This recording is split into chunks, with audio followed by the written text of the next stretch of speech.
இவரும் கூட நிறைய விஷயங்கள் முதல்ல ஐயா பார்லமெண்டத்தில் எப்படி பேசுறதுன்றது இவர்களுக்கு தெரியுமா தெரியாதா இல்ல நாம சொல்லிக் கொடுக்கணுமான்றதை கொஞ்சம் சிந்திக்கணும். இப்போ இவங்க எல்லாரும் சேர்ந்துதான் முஸ்லிம்களினுடைய உரிமைகளை பாதுகாக்க போறாங்களாம். இவங்க எல்லாரும் சேர்ந்துதான் முஸ்லிம்களினுடைய உரிமைகளை பற்றி பேச போறாங்களாம். முதல்ல நான் இந்த அஸ்லாம் எம்பிட காணொலி இருக்கிறது அதுல கொஞ்சம் பாருங்க, பார்த்துட்டு வாங்க மற்ற விஷயங்களை பேசலாம். குறிப்பிட்ட ஒரு நபரை எமது வெளிநாட்டு அமைச்சு தீர்மானித்து அவர் சம்பந்தமான தகவலை எடுக்கும்போது அவரை அந்த இடத்துக்கு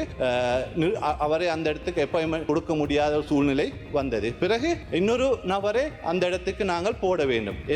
அந்த சந்தர்ப்பத்தில் அந்த நேரத்தில் இருக்கக்கூடிய அந்த தரத்துக்கு போகக்கூடிய ஒருவரை தீர்மானிக்க வேண்டிய நிர்பந்த நிலை வெளிநாட்டு அமைச்சுக்கு வந்தது. ஆனால் ஜித்தான்ற நாரத்துக்கு செல்ல வேண்டியவர் நிச்சயமாக ஒரு முஸ்லிம் நபர்.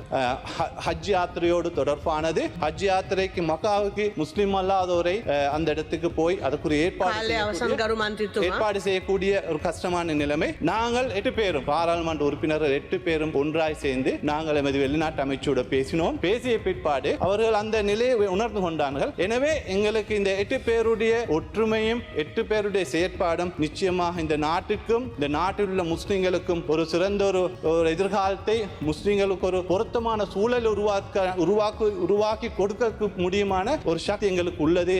நாங்கள் அரசாங்கத்தோடு நாங்கள் சேர்ந்து கைகோர்த்து நாங்கள் இவர்களுடைய வாழ்க்கை தத்துவத்திற்காக பாடுபடுவோம் என்று. ரைட், அது அஸ்லாம் எம்பி சொன்ன ஒரு விஷயம். குறிப்பா இதற்கு முன்னர் இலங்கையில இருந்த தலைவர்கள் அல்லது முஸ்லிம் சமூகத்திற்கு பொறுப்பான தலைவர்கள் அல்லது முஸ்லிம் தலைவர்களாக தெரிவு செய்யப்பட்டு வந்தவங்க இந்த நாட்டுக்காகவும் இந்த சமூகத்திற்காகவும் ஒன்றுமே செய்யல அப்படின்னு சொல்றீங்களா, நினைக்கிறீங்களா? இல்ல செய்யலன்னு சொல்லி நினைக்கிறீங்களா?